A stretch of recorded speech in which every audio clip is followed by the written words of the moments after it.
shot, boy, you better not miss, cause it won't ever happen again. You're gonna wake up and not even know what your name is or where you have been.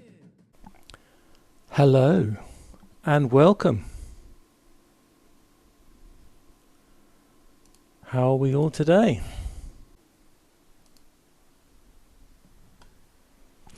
Hello, you're down there today. Just like you to know that. That's why I'm looking down at you. Because we have an interesting conversation to have today. We have a very interesting conversation because we are going to talk about this new, wonderful new product. Yes, this wonderful new product called Webinars Plus, which is in fact officially the new name for Zoom sessions. So what am I talking about? Well, let me try and explain what I think I'm talking about. In the world of Zoom, we start off with a Zoom Workplace, and that's the main app. That's the one we're in now. But when you want to deliver webinar content, we have a webinar version of Zoom called Zoom Webinars. It's very much like, well, for those on YouTube, it's very much like Zoom meetings, but without the camera.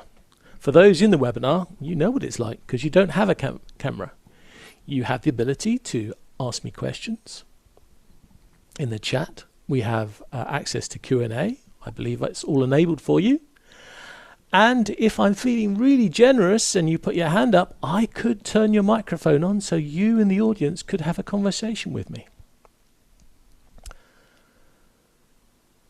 However, there is a much more professional, super duper version of Zoom called Zoom Events, where we can hold multiple ones of these over many days, all in one package.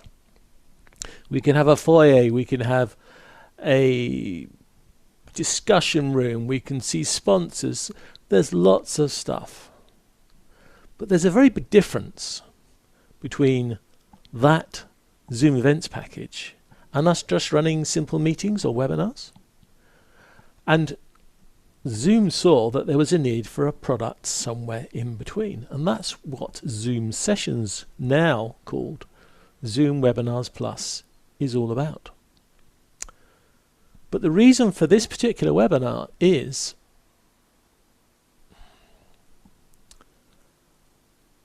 I don't believe what people are saying. There's a lot of rumors. There's a lot of comments. Product managers are saying one thing, other product managers are saying the other thing, and that is bad news for me. Because if I'm advising somebody or helping somebody set up an event, the last thing I'm ever going to do is promise them some feature which they can't have. So we're going to forensically talk about a very simple test for who is right and who is mistaken. And that is, I have set up for you 2 accounts. One has the ability to run webinars. It has a 500-seat webinar license. The other one has a Zoom Events license, and therefore can run webinars of any size and any complication. In other words, a Webinars Plus license. And let's have a look at some of the features that one has, that one believes it has, and what the other one does have. Now, for you in the meeting now, I can tell you, you are in a Webinars Plus world. So all the stuff here is Webinars Plus, formerly known as Zoom Sessions. But I also have running on my machine here a second license, which is only got access to webinars. Now, the way I've done this is very crude, actually. I've got 2 browsers set up. One is logged in as webinars and one is logged in as Webinars Plus. They're completely separate accounts, but thanks to the wonderful world of Zoom, I can run the 2 browsers on the same machine at the same time, which should make sharing the content a little bit easier to understand. this is probably a conversation that's going to go on for the next few weeks, because this has only just happened in Zoom. And I think that some of the things that are coming out of the mouths of some of the Zoom employees should probably have that safe harbor statement in front of them. I've noticed that they've stopped doing that as much now, some of them, and some of them are talking about what you can do, and some of them are talking about what you can do. And one can is you can do it today, and one can is that's what we're going towards. I feel that there's a little bit of the marketing people against the real life people, and that's why we've set this up. We're not trying to catch any Zoom guys, Zoomies out. We're not trying to call foul. We're just trying to find out what actually works in the systems. Because I'm running events, I'm creating software that runs events, and if I build the wrong thing for the wrong features or set up the wrong event for the wrong features, then we're all going to be in a bit of trouble. So, with all due respect to all of those people, we need to have a look at this scientifically. And as I am fortunate enough to be able to have 3 different sets of light, actually I've got a 4th, but we'll keep quiet about that one because I haven't told anybody yet. But I've got at least 3 completely separate Zoom licenses. I've got a corporate one, I've got a Business Plus account, I have a Pro account, and I have a free account, except I haven't used the Pro account yet, but I've got all of them because frankly I'm fed up trying to work out which has which, and the easiest thing to do is just to have it and use it. So let's have a look first at a friend of mine who also has some ideas about what is in and not in these things, but doesn't have the fortune of having all the licenses I have. He's just a sensible guy who will keep me on the straight and narrow and hopefully throw in some really good ideas as we go. And if that wasn't a big enough build up, then I don't know what it will be. But Mike Latter, come to the stage. Welcome, welcome, welcome. So, sir. Webinars Plus. Yeah, Webinars Plus what though? This is the interesting thing. So let's have a look at the layout. So what I'm going to do is I'm going to share screen 2, and then from that screen 2 I will drag and drop the various windows so that everybody can see what's going on, and we can talk about some things, because you suggested some things today and I can't find them on the package. So let's see what happens. I'm actually considering my let's see what happens if I do an over the shoulder and minimize myself in the corner. Let's see how well that works. Hold on, I'm a bit big at the moment. If I put myself in the corner there and I grow this up a bit there, let's see how that works. Is that a reasonable screen for you, Mike? Can you can see that better than I. When you screen share, you can't see what you're sharing so well. So is that acceptable? That looks not too bad, John. Yeah, okay. I can see it quite well. All right, lovely. If I'm going to also zoom the screen up a couple of bits. There we are. If there's something you can't see because I'm in the way of it, let me know. Yeah, and we're getting hello attendees. Thank you for the thumbs up. Terrific.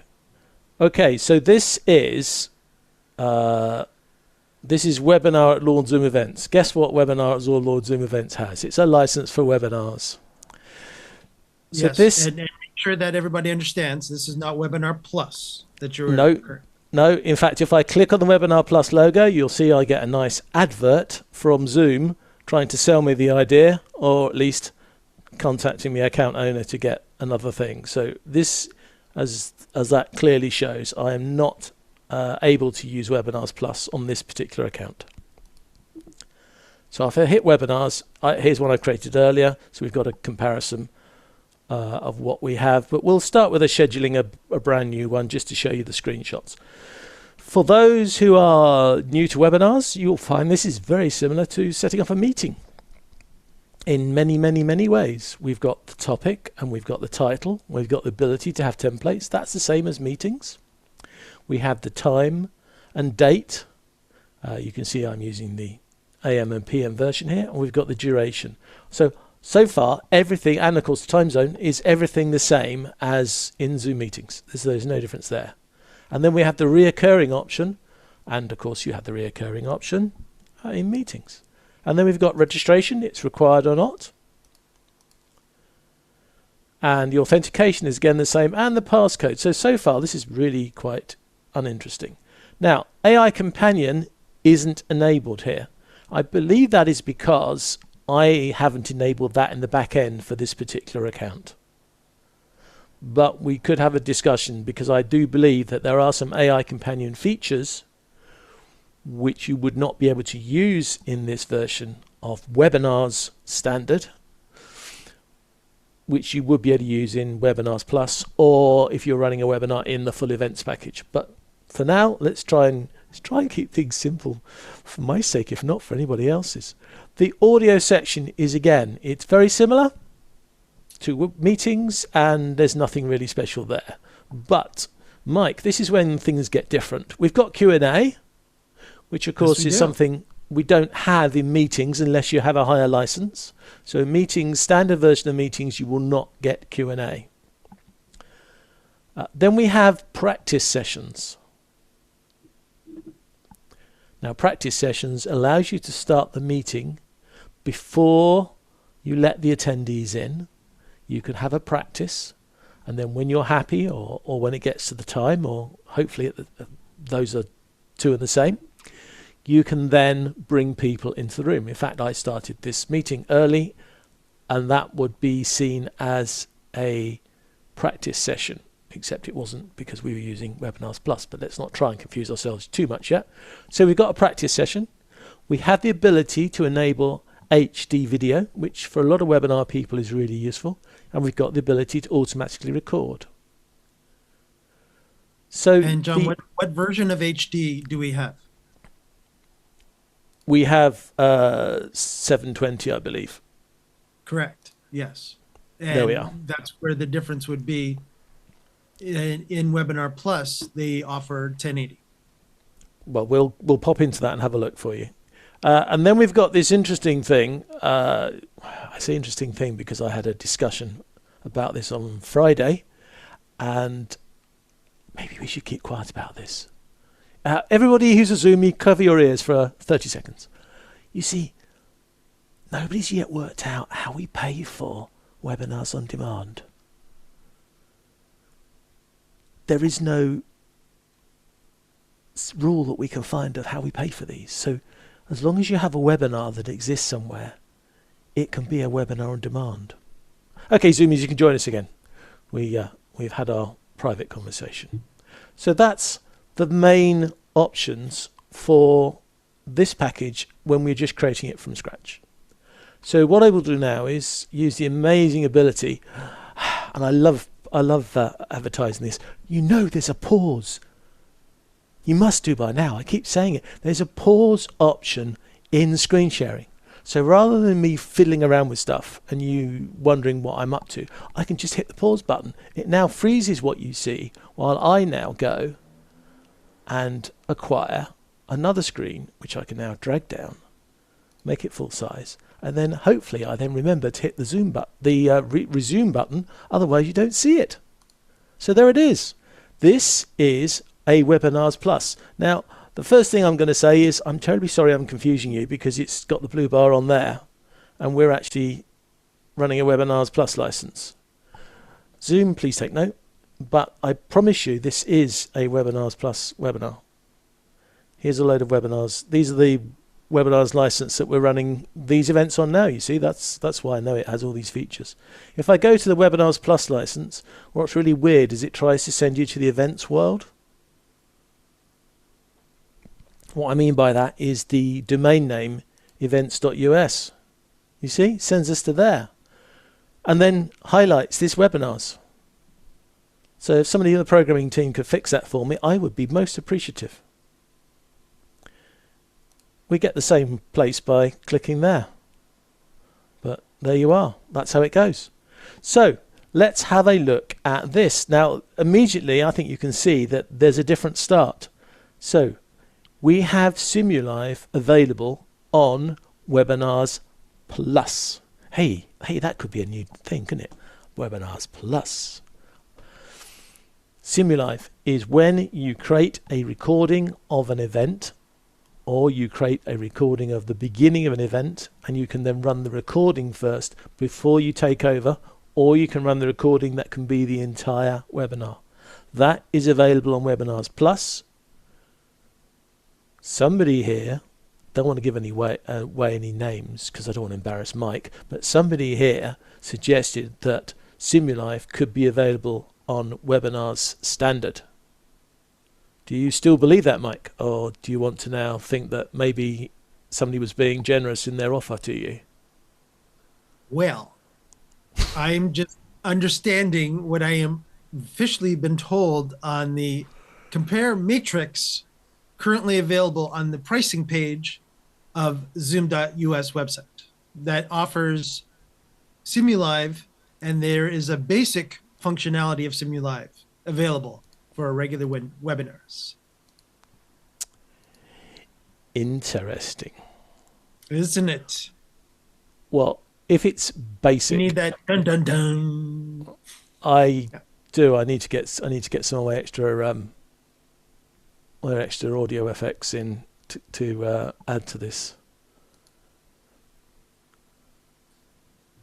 Okay, so I have pulled up a pricing page, not because I don't believe you, just because I want to get it on record. Of course. And I don't see it. Got host. This must be a. I would love you to find this because I don't see it. For me? To show Single you, session, recurring session, calendar. No, I have found it. I have found the piece, and I will share it with everybody because we do like causing trouble here, and then fixing things. This is a new idea, but we will fix things. So here we are. Here's the pricing page for me in the UK, and as you are correct in saying, there is a Simulive Basic. I would only guess that firstly I can't do that, and secondly, if it's Simulive Basic, maybe you can't take over the Simulive after the event. Of course, this could mean that it's there, and the things you can do in Simulive on Zoom events chunks down to Zoom Webinars Plus. That's always possible. You never know how generous the feature team are at Zoom to have given that to us. But yes, you are right. It does say that, but I have to say to you, with all due respect, it's not set upable, if there is a word. It's not on the screens for the standard view version to touch anything on Simulive at the moment. So that is an interesting question. Right, and that Simulive that you're showing there, that option there is because you're in Webinars Plus now. I am in Webinars Plus, even though the blue band likes to go back to Webinars. I am, in fact, in Webinars Plus. So, in Webinars Plus, we have the Simulive. Currently, that's how you can upload the recording, so you can make a recording version. And then you just click on that to get rid of it.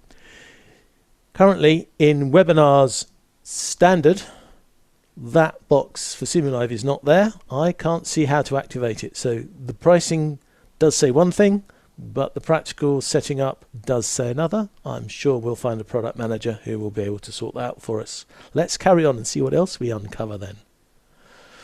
We have the topic, the message, the template, the time and date, the duration, the time zone, recurring, registration required, all pretty much the same as before. And the requiring panelists to join and the passcode, again, all pretty much the same as before. We've got video on and off as before, audio as before. Now here we go. So we have Q&A. So we had Q&A on the other version of webinar. Now, the next option has two possibilities now. we have the possibility before the webinar start of starting a practice session, which we could on Webinars Basic, but we also now have the option to run Backstage on Webinars Plus. So Webinars Plus allows Backstage, which for those who haven't used it, it's like a breakout room that's open the whole time for speakers, and they can go into that breakout room called Backstage. There is a ability for them to watch the live stage, what's happening on the live stage from that breakout room Backstage session, which, see, I'm stealing the word session already from them now, they've given it up. And from there they can deal with the Q&A, they can have conversations between themselves. They can never be seen or heard from Backstage. If they want to be seen or heard, they have to come into the stage, they have to come on the stage and join us on the stage. But Backstage is a really powerful feature, and it's been very popular. I think it's been very popular with anybody that's ever used it, because it is just such a neat way of doing things. I used to have my own Backstage green room, and it used to cost me having to run a completely separate meeting and then connect up the video sources from one to the other, and then they didn't have access to the chat and the Q&A because they were in a different meeting. So Backstage is a saviour for me, and very, very useful. And I almost always use Backstage because you can treat it like a Backstage, like a practice session in Backstage as well, because in Backstage you can share your screen to make sure your audio video works and your share screen works and everything before you go on to the stage, which for longer events of course is really important, because longer events you might be halfway through a presentation of one speaker and the next speaker wants to know if their kit is going to work before they go on stage, and it looks much more professional if they can practice somewhere else. So we love Backstage, and I see that you also, my audience, love Backstage. That's good to see. We have the HD available, and this is at the point where, as Mike correctly predicted, he's a clever cookie, that one, we have the ability to choose 720p or the full 1080. So that is another difference between Webinars and Webinars Plus. We also have the ability to make this webinar on demand, and I still want to know how that's paid for. I'm not complaining about something free. I just want to know how it's paid for. I don't want to get a bill at the end of the month when I give 10,000 people a chance to watch my webinar on demand. Automatic recording, again, locally or on the cloud, that's the same. Include email addresses in attendee reports. I don't think we have that in the other version. And then we have our ability to schedule this. So let me just make sure I've got a date and time on this, and I'm going to schedule this, because once you have scheduled your event, you get access to the whole load of more toys. And here they are all across the top here. So we have the details, which is the details of the event, including the links.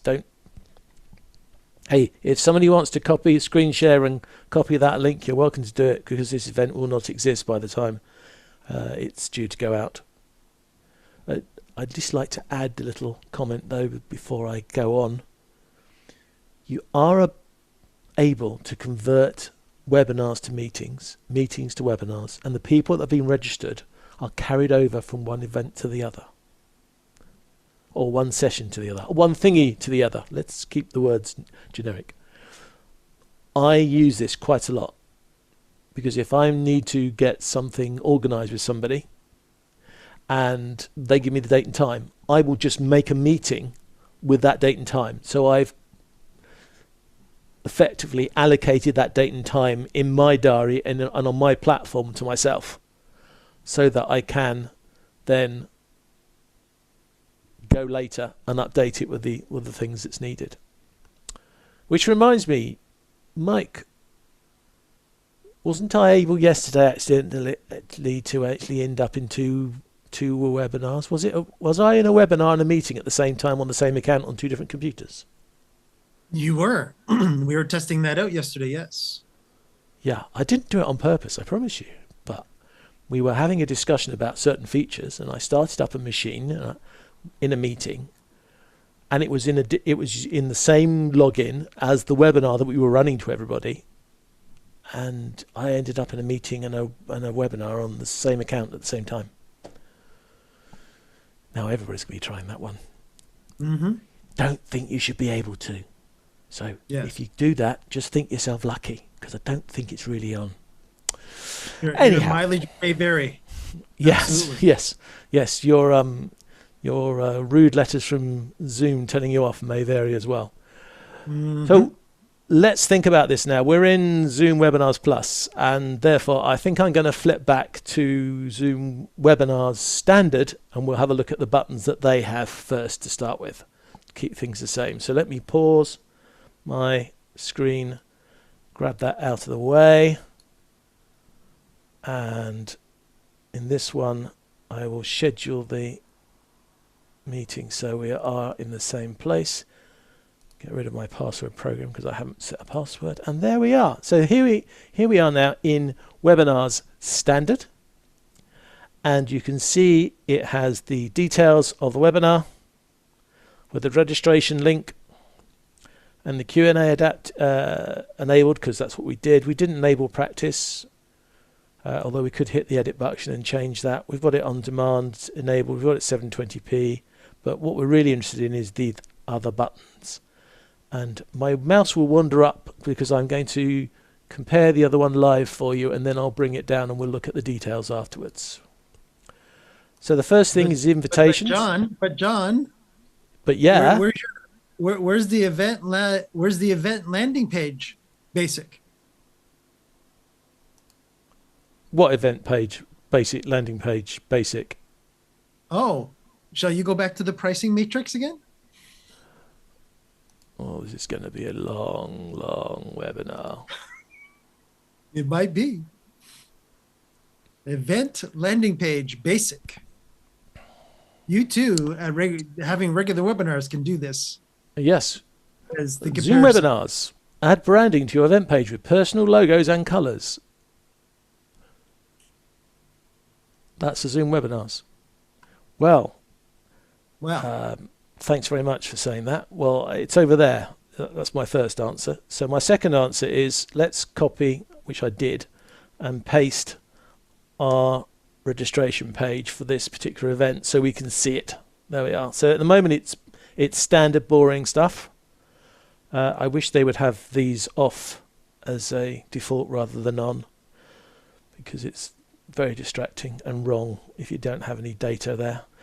But this is the standard registration page with no customization, and we now have half an hour to set this webinar, because I didn't set it days apart, so I should have done that. But we'll do that now, just so it doesn't feel that it's in. And who's going to be impressed if that time clock knows that it's changed? Because it won't.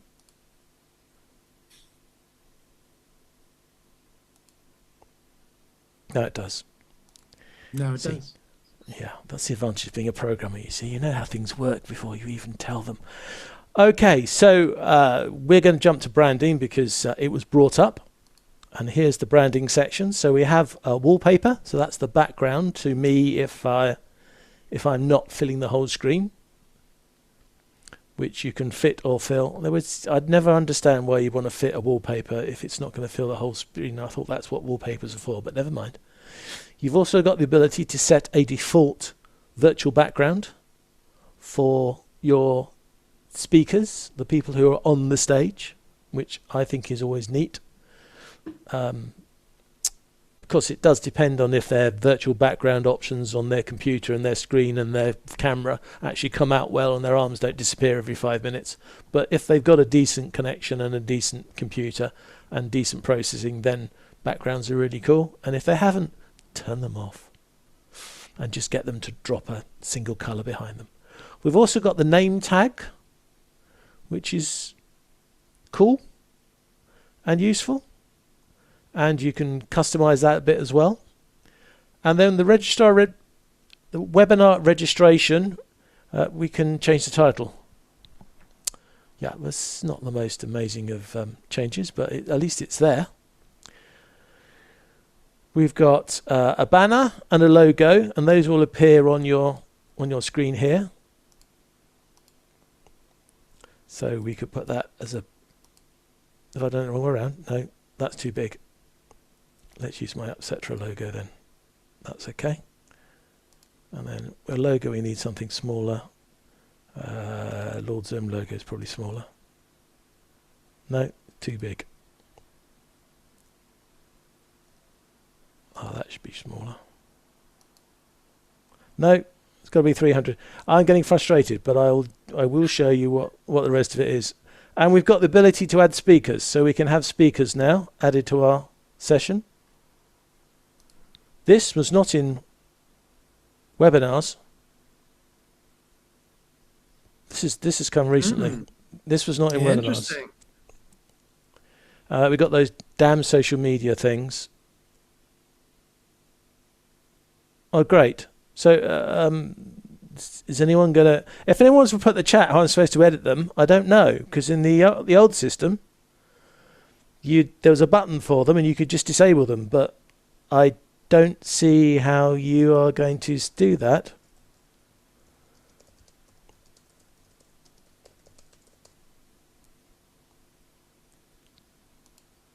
So I changed what I can change easily, and you will see that this updates the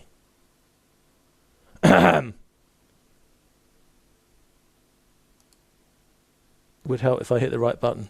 Let's try again. There we are. So it's got the thing at the top. It's changed my message. Or has it? Did I change my message? I didn't see any update on the social related.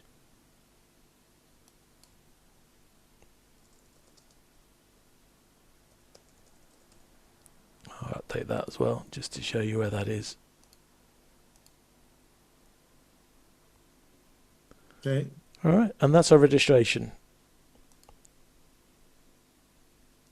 That's our images. We didn't have a speaker.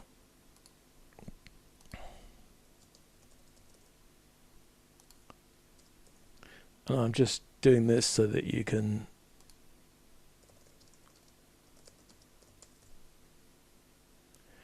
There's the social media presence. I'm not putting anything in, but that's for the speaker. That's not for... So, and again, that is new.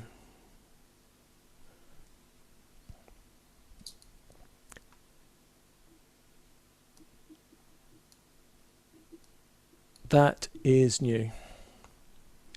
And Robert reckons he knows where the buttons are. There's a blue edit word for the social buttons, says Robert.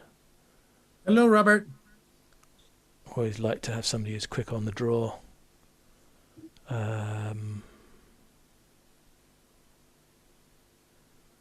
We've got panelist branding as well.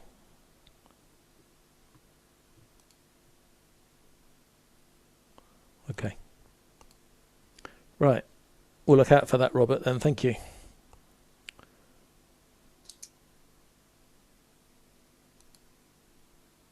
Oh, I hit the edit.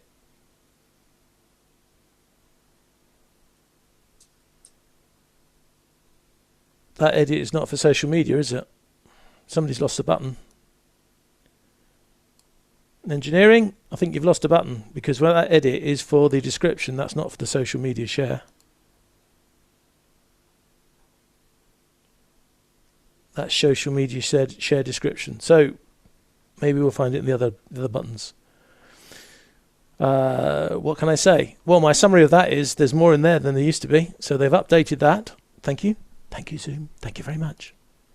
Our invitations are... Well, this is... I'm going to start here because this is the big change for those that are using meetings, not coming into the webinars world. A lot of people in running meetings of large meetings are always saying, oh, how do I get people in? What's the list? How do I upload them, etc., etc. Well, of course, webinars is much more into that type of environment. And therefore, there's a really easy CSV format that you can use to load people into your webinars. You can also, those questions we said was a registration required, the button's also here. But we've also now got the ability to limit where people are. We've got the ability to add tracking pixels for those doing marketing. You want to know if people landed on the site, and we've also got the ability to have any of the standard questions which Zoom have built in, and we can make them required, and we also have the ability to add custom questions of our own, feature which I use a lot. For the panelists, they can come into Backstage straight away rather than coming through the audience route, so to speak. So there's a way to import those. Again, that's still standard, that was there before. Registration link, that's still standard as there before. I don't see anything particular on this, although in the old days you could get rid of the social media share on here. There it is, John. There it is. So that's how we get rid of it.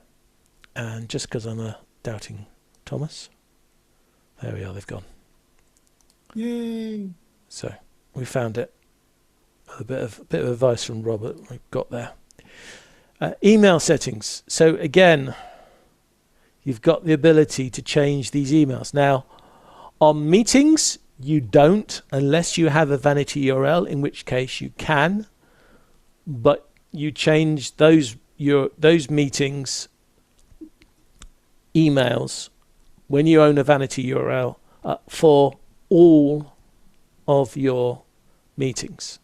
This allows me to change content in the emails. Now, it's not, you can't rewrite everything because you have to have the standard stuff that Zoom wants to put into the email, but you can edit around that with extra content, and it's for each webinar, so you can customize every single webinar.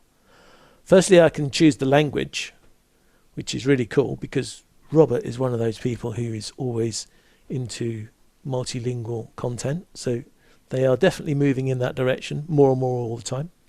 We have the ability to actually change the email contact for the meeting, for the webinar, pardon me, which is really useful because I can set up and run webinars, but I can pass the emails of the administration for the attendees onto a colleague so they can look after that, and I can put their email system here, which is nice and neat. We've got the ability to change the oh no, I do want to do that. We've got the ability to change almost nothing in the panelist invite apart from do they want an ICS and do we send in emails to them. I think we've got a bit more control here. Yes, we have. Yeah, this is again standard. So we've got a box up here where we can add stuff. Then there's the Zoomy stuff, and then at the bottom there used to be, and I think there still is. Yep, there's a place where we can add a closing paragraph of information as well. So that is quite, and then I need to find the cancel button. Oh, there's another thing I wanted to make a comment on. There's also an unsubscribe button here. For those people getting bots coming along, I believe this is something new about unsubscribing from this particular user. But we will probably run a whole event on how to deal with hackers and other uninvited guests later. So that's your email for your confirmation, and then you've got your reminders, which you can set up these 3 timescales. You can't change the timescales, but you can choose to make use of all of them. And again, you've got the ability to have a box there, and you've got the ability to have a box. No, you don't have the other box now. You only have the top box for the reminder. If you get your timing right, of course, you can change this text. When it goes past the 1 week and it's sent the 1 week out, you could change the text so it's different text for the 1 day, and then you could change the text again for the hour if you want to be really controlling in your messages, but you can't actually set them all up separately. And then we've got the follow-up message, and you can only just choose if you want to do it, and you've got one little box, and that's it. And for those people that don't turn up, so those people that are registered but Zoom doesn't see them attend, again, you have a way to send them a message. Shall we have a flip over to the other one? Absolutely. And let's see if I can remember. So, John, I will look through the matrix to let you know if I've run into any other confusing and potentially incorrect information. Misappropriated information, yes. Yeah. Okay, so this is Webinars Plus, although it still doesn't look like it. I promise you this is Webinars Plus. And there is not much there. Invitations is the same. Custom questions, normal questions is the same. Email settings, you can change the email contact. Panelist, you can just select it, you can't get any other options. Confirmation email disappears and reappears with the 2 boxes, 1, 2, so there's no change there. So it doesn't look like there's any extra stuff here. 1 day, 1 week, 1 hour, 1 box at the top, that is the same. And the follow-up to attendees, if you turn it on, you can put the little paragraph in there. Interestingly enough, there isn't a box for those people that didn't attend. Mm-hmm. So that's one feature So less. Yeah. So officially on the comparison website for pricing, it officially says confirmation and reminder emails for webinars is basic as compared to for Zoom Webinars Plus and Zoom Events, there is more advanced features. Okay, well,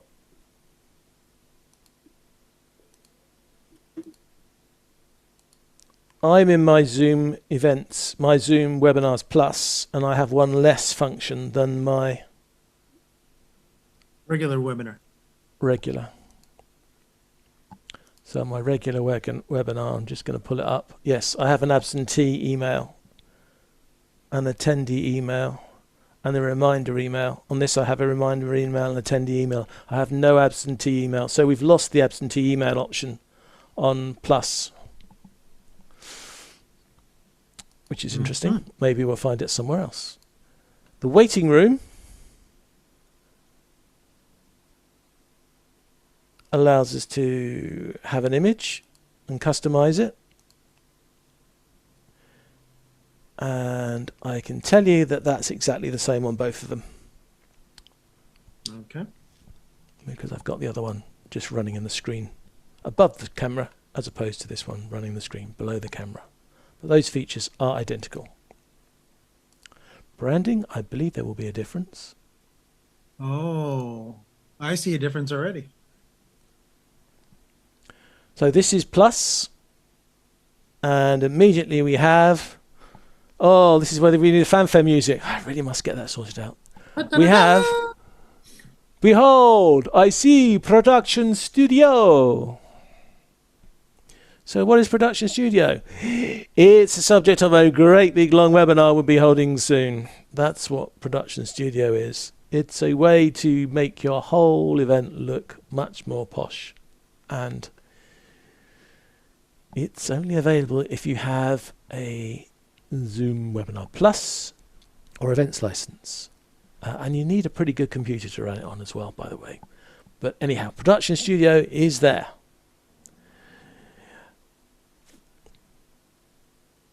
Otherwise,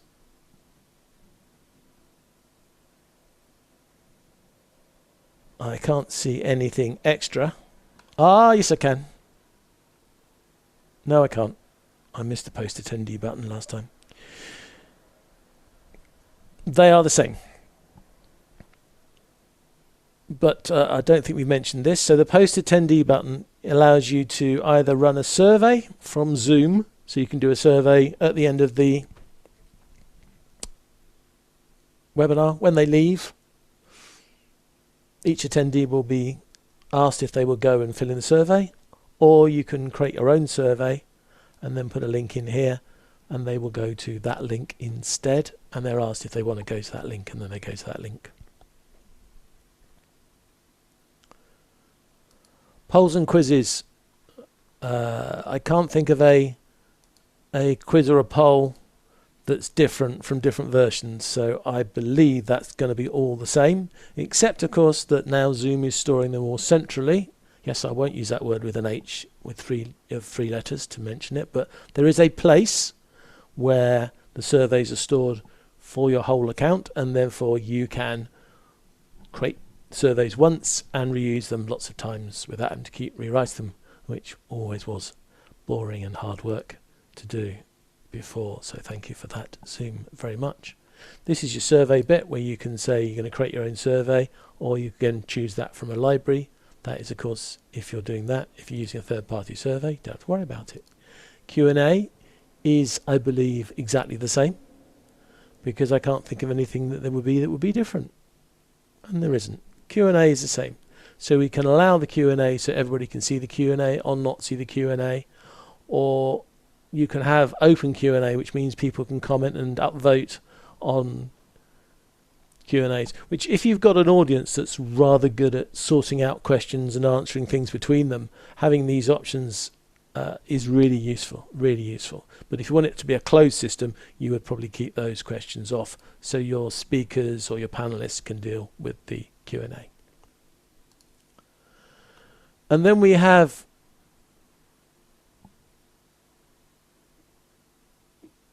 resources. I have to keep thinking. There's... Okay.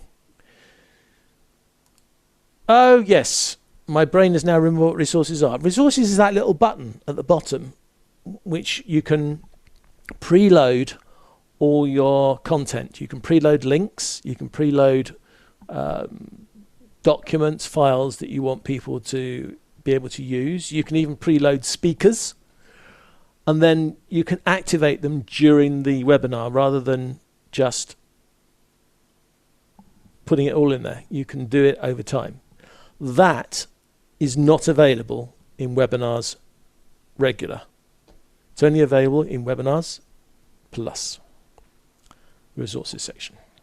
And it also has to be enabled by your admin as well, which can be a problem. The next thing is captions, which just allows you to choose the main speaking language for the meeting and webinar in advance so that people know what language it is. That gives obviously the captions and the rest of Zoom a chance to understand your language and not have to guess it, which of course is great. For those that want to have fun live streaming, that available option is there. And when your webinar reaches the limit of your capacity, you can get it to send them an invite to go and watch the live stream automatically, which is rather cool.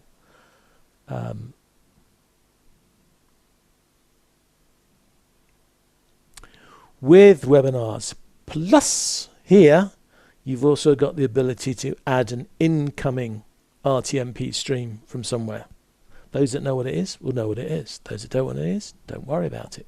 It is not available in Webinars. It's only available in Webinars Plus.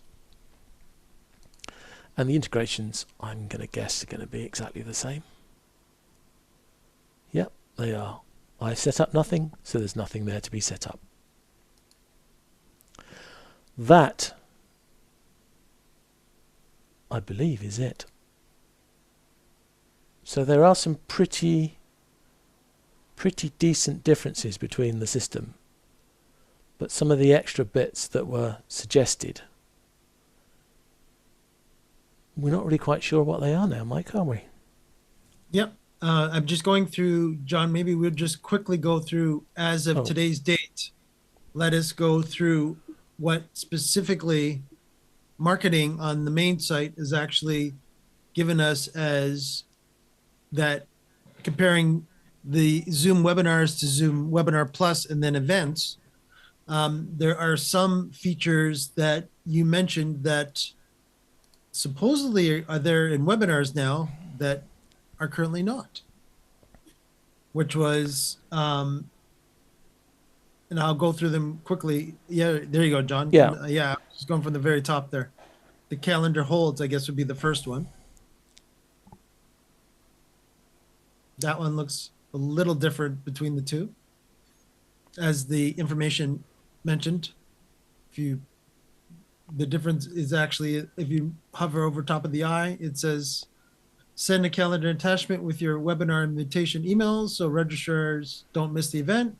But for Zoom Webinar Plus and events, you can sync your event to Google, Yahoo, Outlook, or Apple Calendar for automatic event updates.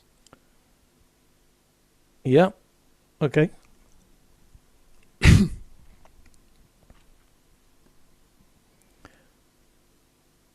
And then the next one was the Simulive thing. Mm-hmm. Which we already confirmed that does not exist. Well, we don't see it at this moment in time, but I mean, I suppose we have to ask how basic is basic because we don't see it. So it's very basic. It's not there. It's basically not there. Yeah, that's right. I am guessing because of the way that this is written that it's going to be a Simulive that allows you to play a recording. And maybe Sure. that's what they are saying on demand is. Do we have two versions of Simulive? Because I noticed there it says pre-recorded session Simulive, and then it says Simulive Go Live. Exactly. So I'm thinking that pre-recorded Simulive is actually what I just said. My brain's got blank now. I can all hear you shouting at the screen.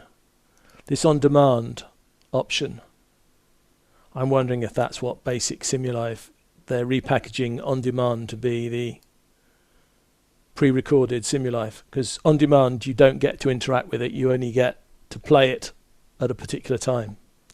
Right. So maybe that's how they are. Maybe that is what they're talking about there. Simulive Basic is actually the on-demand feature. Right. That's my only thing I can say that makes sense. The Simulive where you play the recording and then go live, yep, we know that's not there. We know that's on Webinars Right. Plus, so that makes sense. That makes sense. The event templates, there's a bit more graphics and we've got the ability to add things. But what's more interesting to me is not that there's more in a Webinars Plus, but that there are more features now in Webinars Basic than there were. Right. And I don't know how recently they smuggled those in because I've been copying events. This is the one problem you have. If you keep copying events and webinars and duplicating them, if they add a new feature, you don't necessarily catch on there's a new feature. But Very good one. And I didn't see. Yeah. Ticketing. Well, yeah, ticketing. You register. I didn't see anything beyond that. So at this particular second, I don't know what they mean by that because this is what confuses me about this one because there is the difference. You see that I think that's wrong for the other two because there is a difference between Zoom Events ticketing and Zoom and Webinars Plus ticketing. Right. And John, hover over top of the eye and they do give a differentiating between the two. Well, as far as I understood until recently, that was the difference between events and Webinars Plus. So if that marketing is correct, that suggests to me that they've taken the old Zoom sessions, now Webinars Plus ticketing system, and they're going to give that to webinars. I have a suspicion that that's wrong. I don't think they've done that because that would be a big giveaway for Zoom webinars. Mm-hmm. Yeah. So just to let everybody know on the recording, it says Zoom webinars offer free or paid ticketing options for your event, where Zoom Webinar Plus and events expands your options with up to 50 ticketing types from early bird to VIP with full control over timing, pricing, and promo codes, which would make sense especially in the events world. So it's interesting that they want to bring that all the way down to, per the information there, down to regular webinars too, or regular webinar standard. Yeah, except I don't believe it until I see it, and at the moment there is no access to any ticketing in webinars. Correct. Speaker bios is newish, and we've seen that, so we know that works. speaker name tags is newish. No, that's not so new. That's been around for ages, and we know that's there.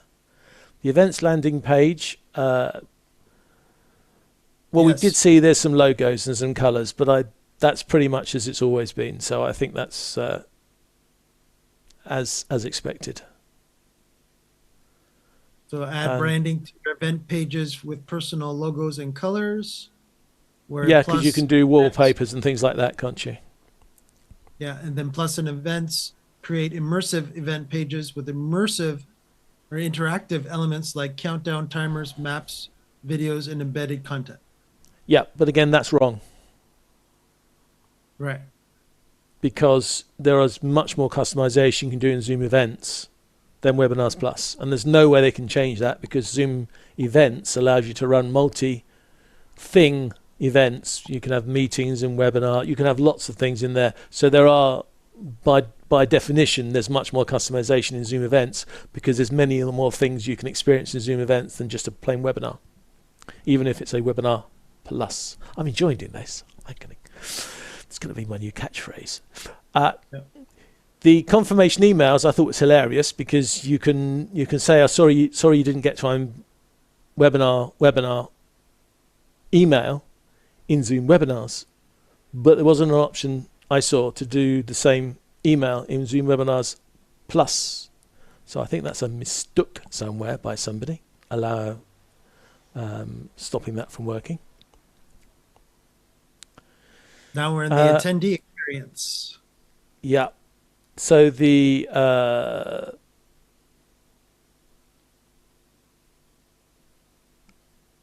one-click joins, it's this one that I don't understand. So what does the I say? Yeah.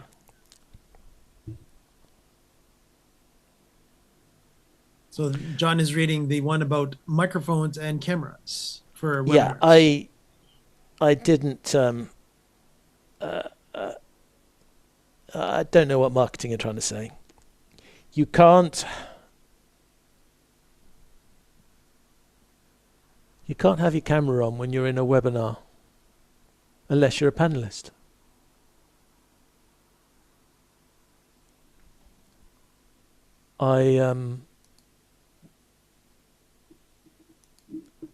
Thank you, Elisa. Bye for you.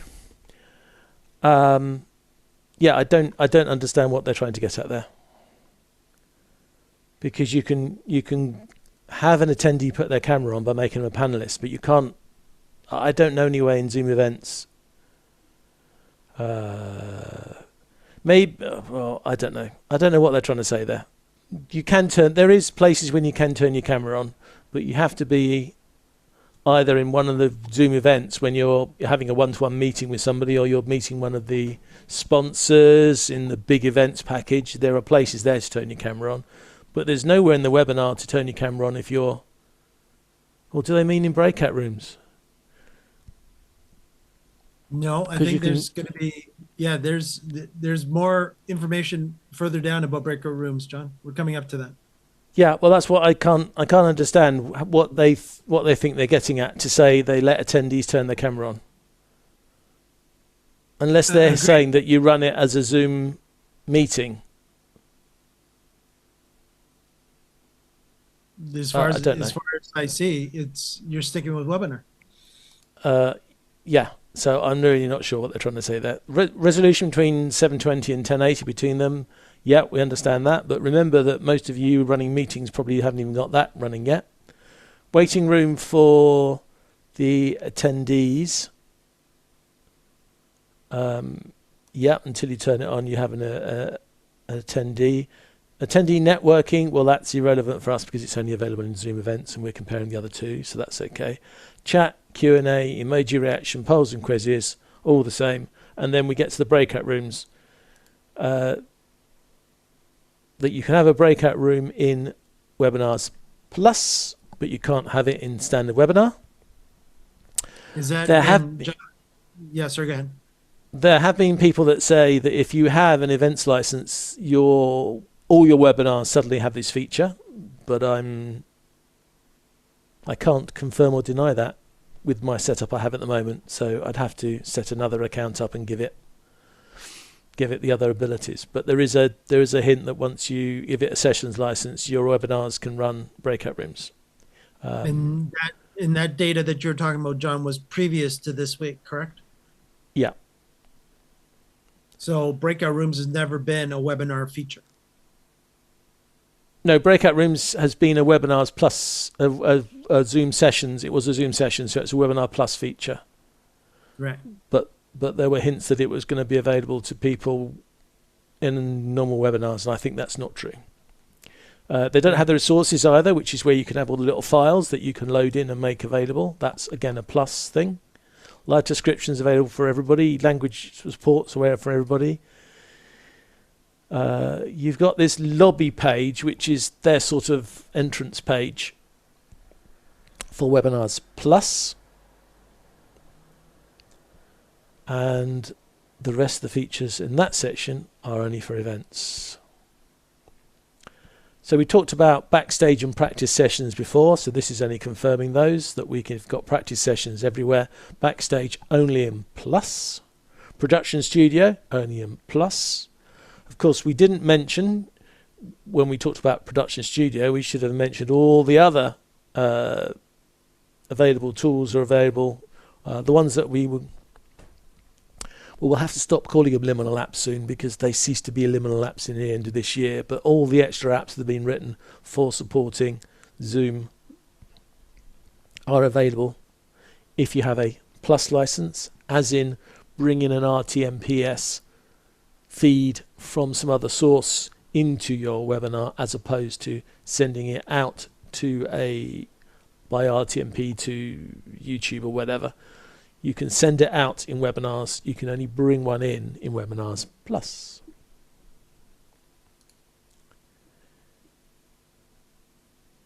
AI is interesting, and I've been playing around with that, so I'm going to leave that for another event. But AI is getting interesting now. So there's a lot of things you can do now in Plus and Zoom events with getting AI content, making snippets, and generating content. As you can see, all the stuff here.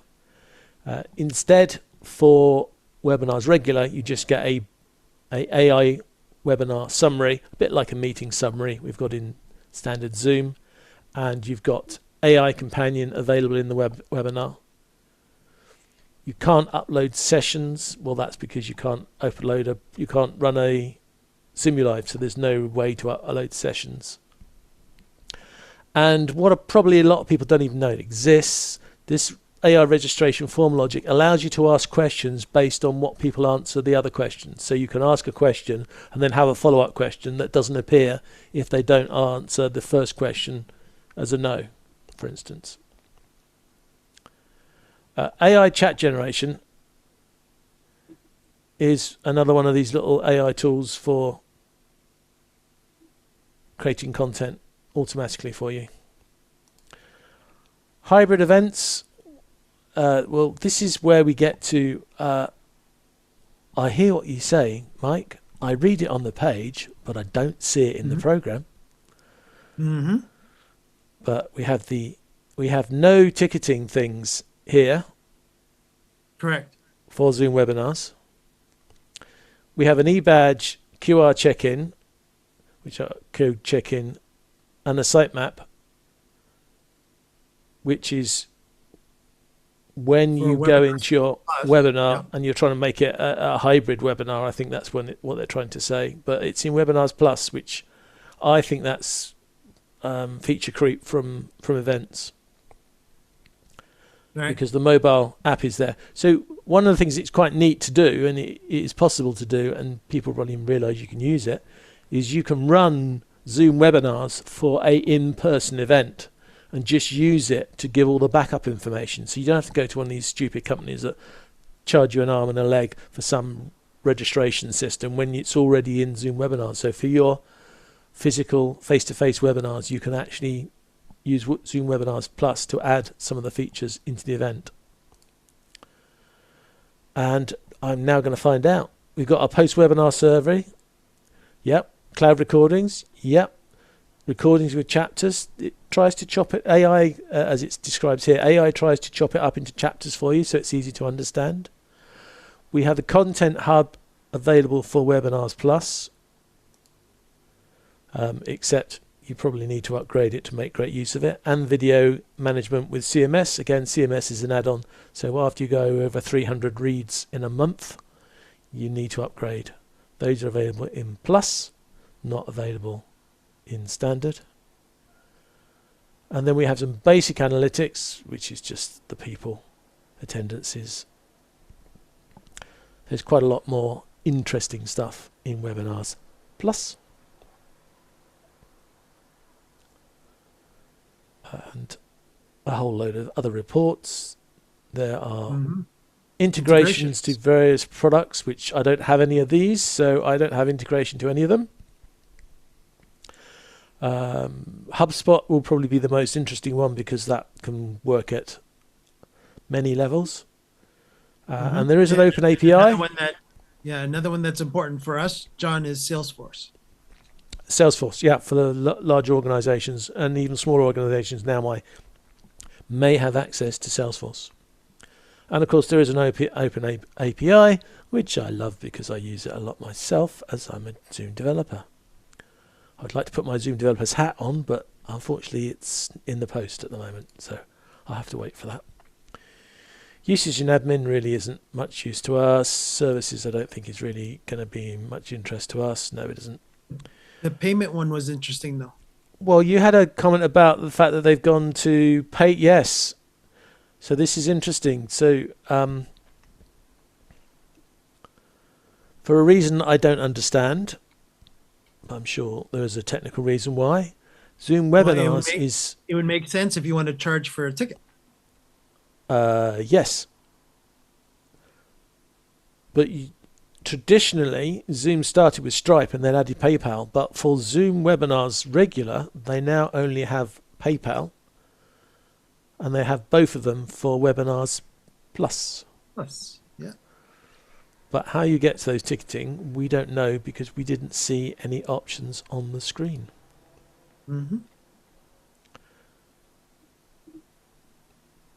So that is... And the services, just to let everybody know, and the services that John bypassed there there has no change. Continue, John. Thank you. That is... I would love to leave a cliffhanger, but I don't have the cliffhanger. But what I do have is we will have to investigate some of these things a bit more because there are definitely differences between what we can do today and what the marketing department say we can do today, and one of them has to give in. So an open invitation to Josh or any of the other events team who want to come on here and explain the differences for us. We haven't touched the AI because that's a whole new subject in itself, and we'll be looking at that in the next few weeks. But there it is. It is a name change. To answer the original question of this whole webinar, it is a name change. But I think it's a bit more than a name change because underneath the guise of the name change, a lot of other things, procedural things, and looks like features have definitely changed with Zoom. And they've added a few more bits. And have you seen any changes on the pricing yet? I haven't seen any changes on the pricing. If I go back to the pricing page, the one concern that I brought to your attention, John, yesterday when this broke as breaking news, was related to going from webinars. The lowest license offers 500 at a monthly, but going from Zoom Webinars to Zoom Webinars Plus automatically takes you down to 100. Yes, exactly. Monthly. That is a very good point, and they've just put out here what the minimum number is available for each license, but it is a little bit disconcerting when in bold you see it's £64, then you say, oh, it's 73 for Zoom Webinars Plus, Or I'll have a Zoom Webinars Plus license, and you haven't realized that that's only for, as you say correctly, that's only for 100 attendees. And I can't have 500 attendees. I have to go from 100 to 600. And that is not an annual. I've got to get this right. Yeah, there is a 500 option, but you're automatically annual, not monthly anymore. Yes, that's why I'm trying to get the comparison between them. Makes sense again. Because when you are, this is why this box here is so weird. You can have a monthly subscription. You can pay monthly for 100 attendees for Webinars Plus or for Zoom events.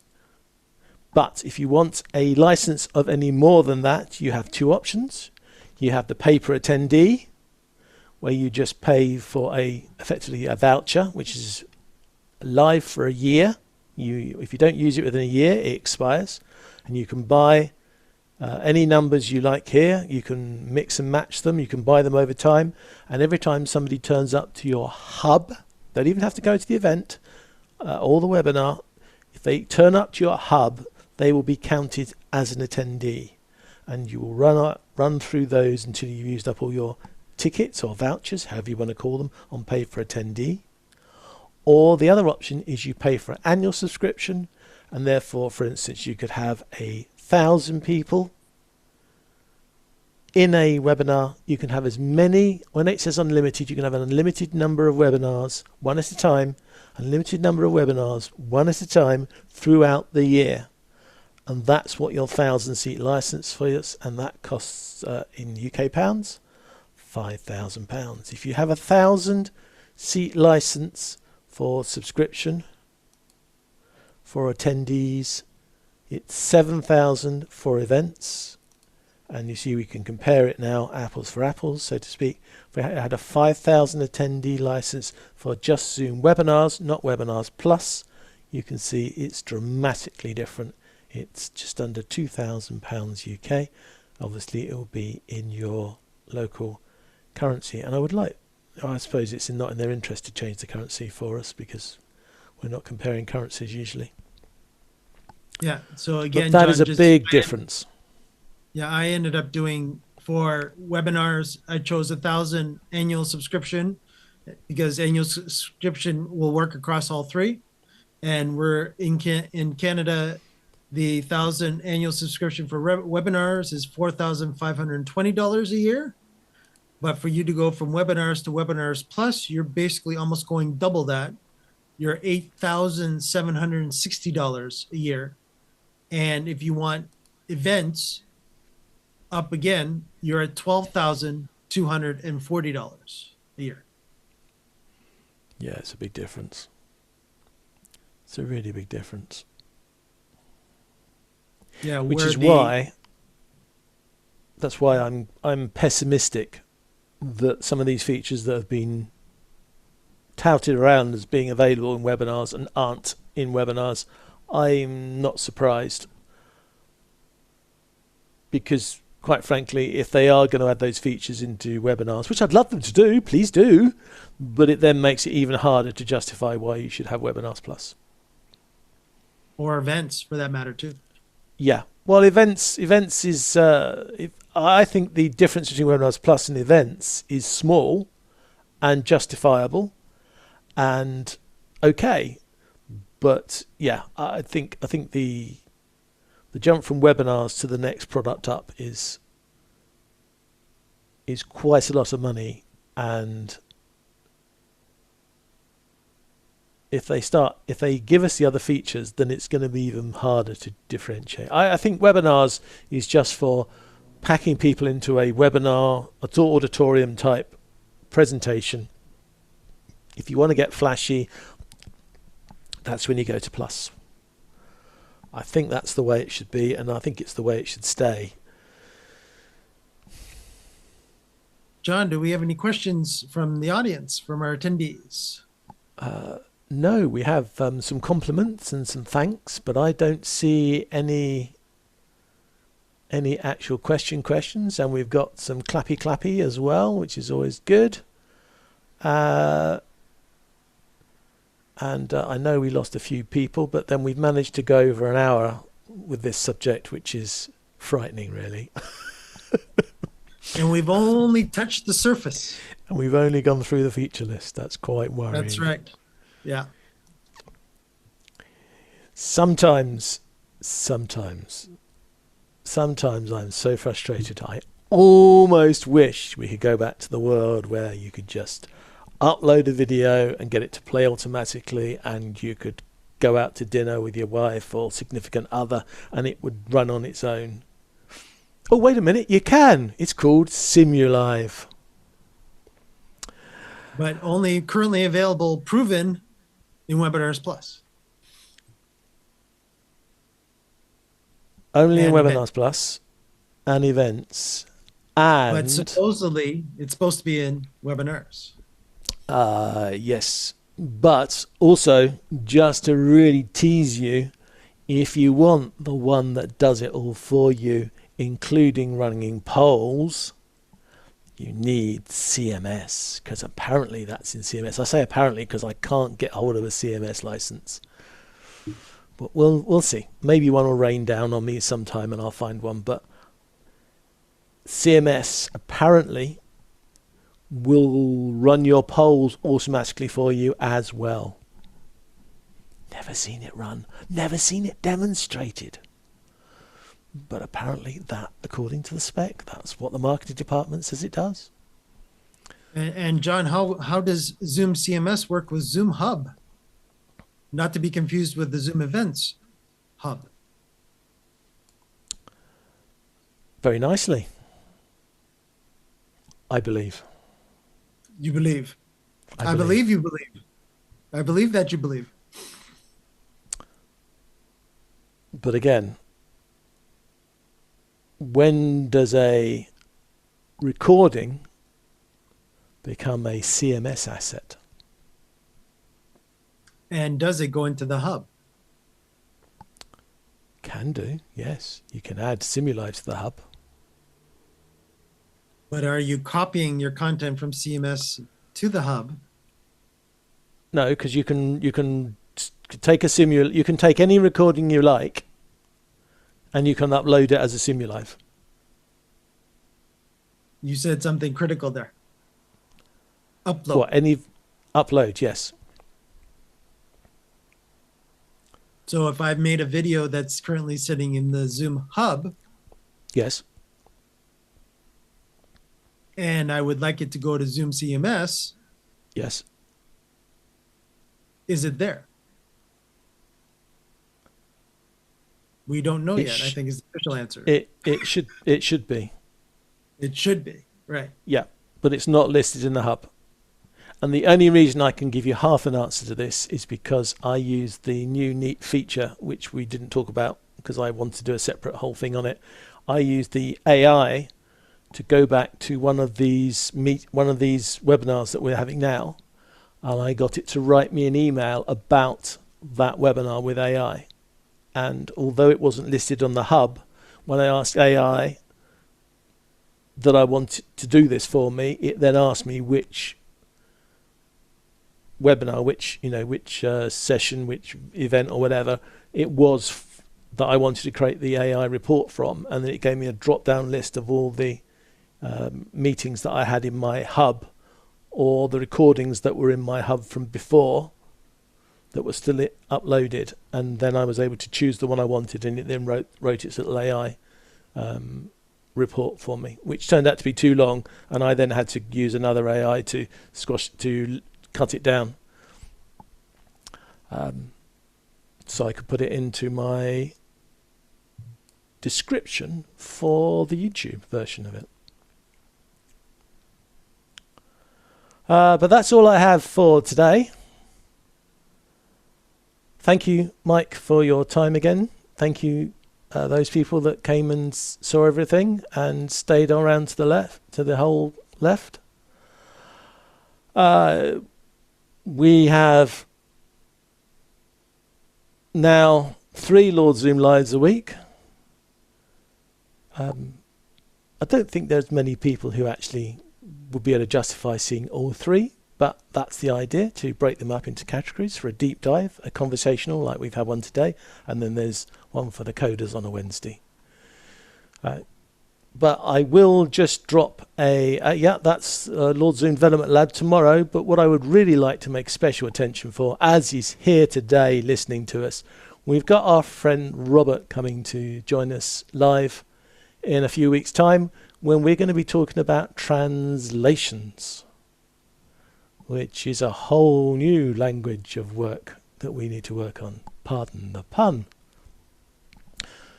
Which allows me to hook very nicely into, if you are a particular subject expert around Zoom, if you're a Zoomie or you do something special with Zoom, you're always welcome to reach out to us, and we will try and get you on one of our sessions where we can sit down and have a chat about your particular subject.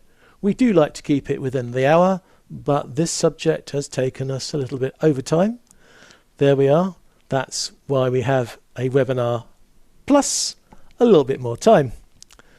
But for now, for today, tonight, or tomorrow morning, wherever you're watching or listening to this, thank you very much. Thank you again, Mike. Thank you. Good to be here. And for everybody, that's a Zoom wrap.